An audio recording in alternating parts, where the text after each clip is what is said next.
है friends, welcome back our YouTube channel पे on science. Friends, हम लोग डिस्कशन कर रहे हैं क्लास 10th का साइंस, जिसमें फ्रेंड्स हम लोग अध्याय 6 जैव प्रकरण चैप्टर को डिस्कशन कर रहे हैं। फ्रेंड्स, आज हम लोग पढ़ेंगे मानव श्वसन तंत्र।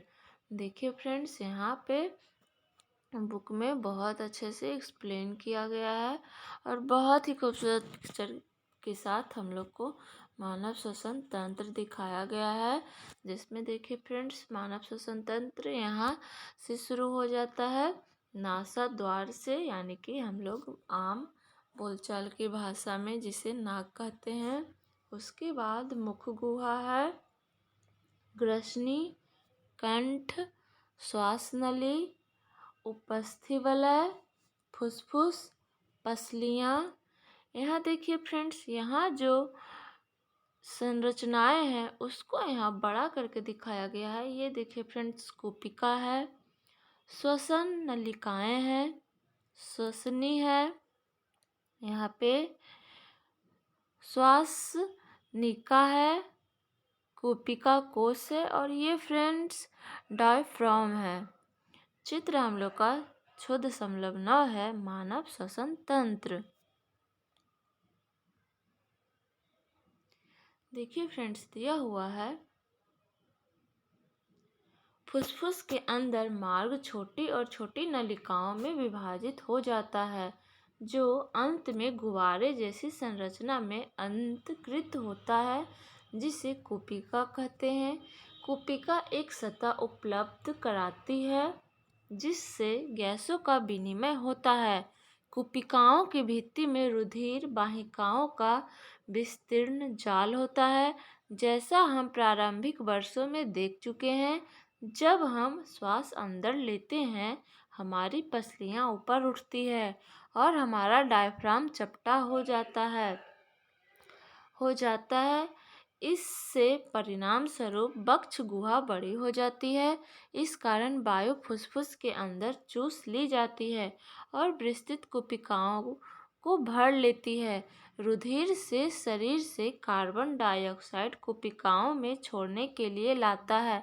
कुपिका रुधिर वाहिका का रुधिर कुपिका वायु से ऑक्सीजन लेकर शरीर की सभी कोशिकाओं तक पहुंचता है। श्वास चक्र के समय जब वायु अंदर और बाहर होती है, फुसफुस सदैव वायु का अपशिष्ट आयतन रखते हैं, जिससे ऑक्सीजन के अवशोषण तथा कार्बन डाइऑक्साइड के मोचन के लिए पर्याप्त समय मिल जाता है।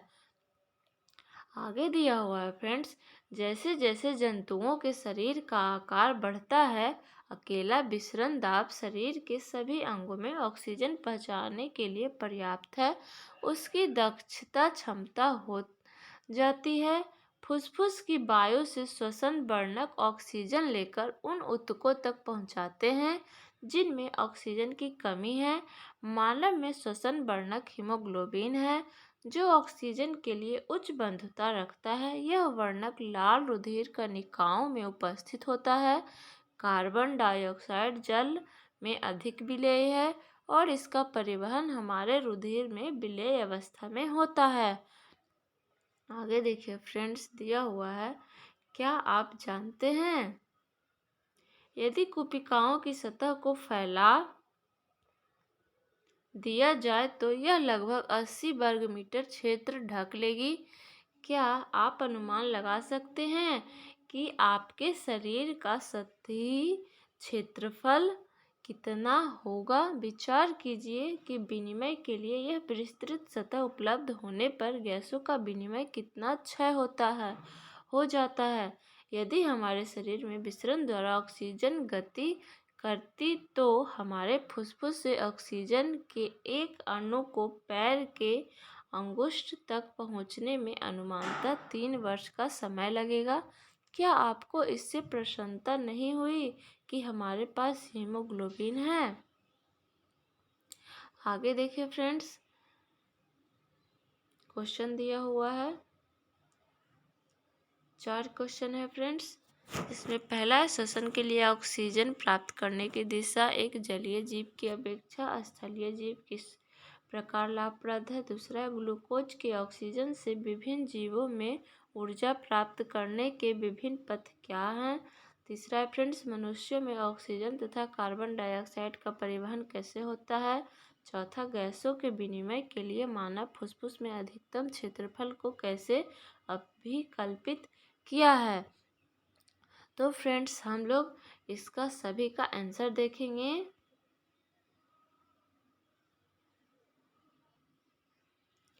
देखिए फ्रेंड्स, हमारा पहला क्वेश्चन है, श्वसन के लिए ऑक्सीजन प्राप्त करने की दिशा में एक जलीय जीव की अपेक्षा स्थलीय जीव किस प्रकार लाभप्रद है?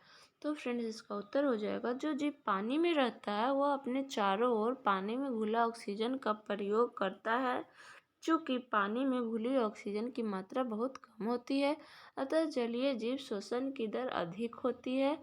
थलीय जीव पर्याप्त ऑक्सीजन वाले वातावरण में श्वसन अंगों द्वारा श्वसन ऑक्सीजन लेते हैं, अतः जलीय जीवों की तुलना में स्थलीय जीवों की श्वसन दर जो है काफ़ी कम होगी। दूसरा क्वेश्चन है फ्रेंड्स, ग्लूकोज के ऑक्सीकरण से विभिन्न जीवों में ऊर्जा प्राप्त करने के विभिन्न पथ क्या हैं? तो इसका उत्तर हो जाएगा, ग्लूकोज 6 कार्बन अणु विखंडन करता है। विखंडन का पहला चरण जीवों की कोशिकाओं के कोशिका द्रव में होता है। यह क्रिया 3 कार्बन अणु यौगिक बनाती है, जिसे पाइरूवेट कहते हैं। पाइरूवेट का आगे विखंडन विभिन्न जीवों में विभिन्न तरीके से होता है, जैसे कि अवायवीय श्वसन। देखिए फ्रेंड्स, यह कैसे होता है? यह क्रिया ऑक्सीजन की अनुपस्थिति में होती है। उदाहरण, ईस्ट में किण्वन के दौरान इस स्थिति में पाइरूवेट इथेनॉल तथा CO2 में परिवर्तित हो जाता है। दूसरा है फ्रेंड्स, वायवीय श्वसन। यह जो श्वसन है, वायवीय श्वसन में पाइरूवेट का विखंडन ऑक्सीजन की उपस्थिति में होता है। फलस्वरूप CO2 के 3 अणु तथा जल उत्पन्न होता है। वायवीय श्वसन में मुक्त ऊर्जा अवायवीय श्वसन की तुलना में कहीं अधिक होती है। तीसरा है फ्रेंड्स, ऑक्सीजन की कमी। कभी कभी खासकर अत्यधिक व्यायाम के दौरान जब ऑक्सीजन की कमी हो जाती है, तब हमारी पेशियों में पाइरूवेट लैक्टिक अम्ल 3 कार्बन अणु यौगिक में परिवर्तित हो जाता है। मांसपेशियों में लैक्टिक अम्ल के बनने से कैंप होने लगता है। देखिए फ्रेंड्स, यहाँ पे कोशिका है, ग्लूकोज, पाइरूवेट, यहाँ पे 6 कार्बन द्रव में 3 कार्बन अणु है, अणु प्लस ऊर्जा। यहाँ देखिए फ्रेंड्स, एक O2 की उपस्थिति में ईस्ट में हुआ, तो यहाँ 2 कार्बन अणु और ये ऊर्जा कार्बन डाइऑक्साइड बना फ्रेंड्स, और C2H5OH का निर्माण हुआ। और दूसरा है फ्रेंड्स, देखिए अपर्याप्त यहाँ ऑक्सीजन, मांसपेशियों में लैक्टिक अम्ल प्लस ऊर्जा 3 कार्बन अणु का निर्माण हुआ, और ऑक्सीजन की उपस्थिति माइटोकॉन्ड्रिया में कार्बन डाइऑक्साइड प्लस ऊर्जा प्लस जल का निर्माण हुआ। चित्र दिया हुआ है फ्रेंड्स, ये जो है कोशिकीय श्वसन के दौरान ग्लूकोज विखंडन के विभिन्न मार्ग। अब फ्रेंड्स क्वेश्चन नंबर 3 है, मनुष्य में ऑक्सीजन तथा कार्बन डाइऑक्साइड का परिवहन कैसे होता है? तो फ्रेंड्स इसका उत्तर हो जाएगा, ऑक्सीजन वहन श्वसन रंजक हीमोग्लोबिन जो लाल रक्त कोशिकाओं में होता है, फेफड़ों में पहुंची हुई वायु से ऑक्सीजन लेता है। वे ऑक्सीजन को उन ऊतकों तक ले जाते हैं जहां ऑक्सीजन की कमी है। बी है फ्रेंड्स, कार्बन डाइऑक्साइड वहन। कार्बन डाइऑक्साइड जल में अधिक घुलनशील है, इसीलिए इसका हमारे शरीर में ऊतकों से फेफड़ों तक हमारे रक्त के प्लाज्मा में घुले हुए रूप में वहन होता है, जहां से इसका विसरण रक्त से वायु में होता है और फिर यह नासों द्वारों के मार्ग से बाहर चली जाती है। प्रश्न 4 है फ्रेंड्स, गैसों के विनिमय के लिए मानव फुसफुस में अधिकतम क्षेत्रफल को कैसे अभिकल्पित किया है? तो फ्रेंड्स इसका उत्तर हो जाएगा, फेफड़ों यानी कि फुसफुस के अंदर मार्ग में छोटी छोटी नलिकाओं में विभाजित होता है, जिसमें श्वसनी कहते हैं। यह आगे श्वास नलिकाओं में विभाजित हो जाती है। श्वास नलिकाएं जिनका अंतिम सिरा गुब्बारे के समान संरचना का होता है, कुपिकाएं कहलाती है। फेफड़ों में स्थापित ये कुपिकाएं गैसों के आदान प्रदान के क्षेत्रफल को अत्यधिक विस्तृत कर देती है। कुपिकाओं की भित्ति बहुत पतली होती है तथा इनमें अत्यधिक संख्या में रक्तवाहिकाएं होती है, जिसके कारण गैसों का आदान प्रदान सुविधापूर्वक हो जाता है।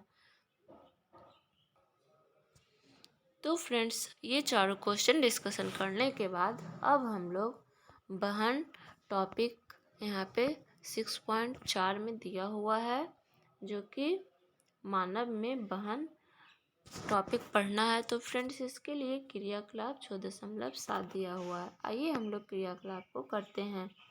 दिया हुआ है फ्रेंड्स, अपने आसपास के एक स्वास्थ्य केंद्र का भ्रमण कीजिए और ज्ञात कीजिए कि मनुष्यों में हीमोग्लोबिन की मात्रा का समान परिसर क्या है। क्या बच्चे और वयस्क के लिए समान है? क्या पुरुष और महिलाओं के हीमोग्लोबिन स्तर में कोई अंतर है? अपने आसपास के एक पशु चिकित्सा क्लिनिक का भ्रमण कीजिए। ज्ञात कीजिए कि पशुओं जैसे भैंस या गाय में हीमोग्लोबिन का सामान्य परिसर क्या है। क्या यह बछड़ों में नर तथा मादा जंतुओं में समान है? नर तथा मादा मानव जंतुओं में दिखाई देने वाले अंतर की तुलना कीजिए। यदि कोई अंतर है तो उसे कैसे समझाओगे? तो फ्रेंड्स, चलिए इस क्रियाकलाप को करते हैं।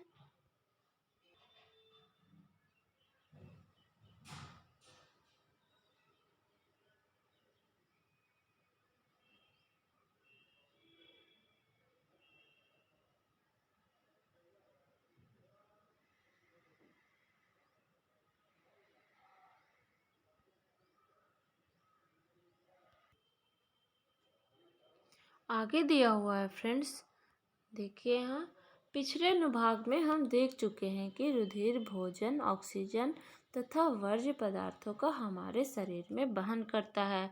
कक्षा 9 में हमने सीखा था कि रुधिर एक तरल संयोजी ऊतक है। रुधिर में एक तरल माध्यम होता है जिसे प्लाज्मा कहते हैं। इसमें कोशिकाएं निलंबित होती हैं। प्लाज्मा भोजन, कार्बन डाइऑक्साइड तथा नाइट्रोजनी वर्ज्य पदार्थ का विलीन रूप से वहन करता है। ऑक्सीजन को लाल रुधिर कोशिकाएं ले जाती है। बहुत से अन्य पदार्थ जैसे लवण का वहन भी रुधिर के द्वारा होता है। अतः हमें एक पंपनयन तंत्र की आवश्यकता है जो रुधिर को सभी ऊतकों तक भेज सके तथा एक तंत्र की जो यह सुनिश्चित करे कि इस परिपथ में यदि कभी टूट फूट होती है तो उसकी मरम्मत हो सके। इसीलिए फ्रेंड्स, देखिए हमारा हृदय पंप इसका कार्य करेगा। यहाँ देखिए फ्रेंड्स, चित्र दिया हुआ है। चित्र 6.10 है। मानव का व्यवस्थात्मक काट दृश्य। देखिए फ्रेंड्स, ये महाधमनी है, फुसफुस है, धमनियाँ, फुसफुस सिराएं और ये बाया अलिंद है। इधर शरीर के ऊपरी भाग से महाशिरा है, दाया अलिंद है। शरीर के निचले भाग से महाशिरा है, दाया निलय है और ये विभाजिका है जो कि हमारे हृदय को ये विभाजित कर रही है 2 भागों में। देखिए फ्रेंड्स, यहाँ पे देखते हैं हम लोग हमारा हृदय पंप। हमारा हृदय एक पेशीय अंग है जो हमारी मुट्ठी के आकार का होता है।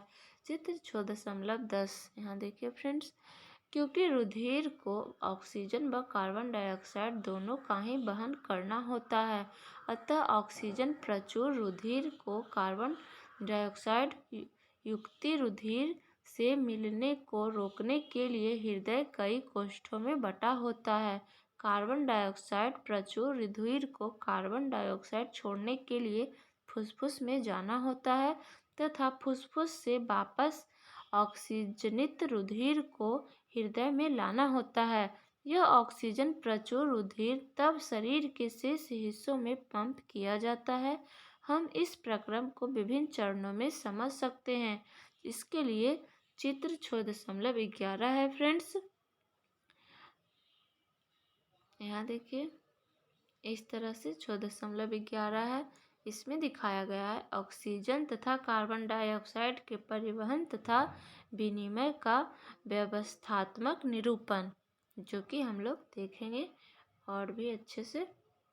अभी इसको देख लेते हैं फ्रेंड्स। देखिए, दिया हुआ है ऑक्सीजन प्रचुर रुधिर फुफ्फुस से हृदय में बाईं ओर स्थित कोष्ठ बायां अलिंद में आता है। इस रुधिर को एकत्रित करते समय बायां अलिंद शिथिल रहता है। जब अगला कोष्ठ बायां निलय फैलता है तब यह संकुचित होता है, जिससे रुधिर इसमें स्थानांतरित होता है। अपनी बारी पर जब पेशीय बायां निलय संकुचित होता है तब रुधिर शरीर में पंपित होता जाता है।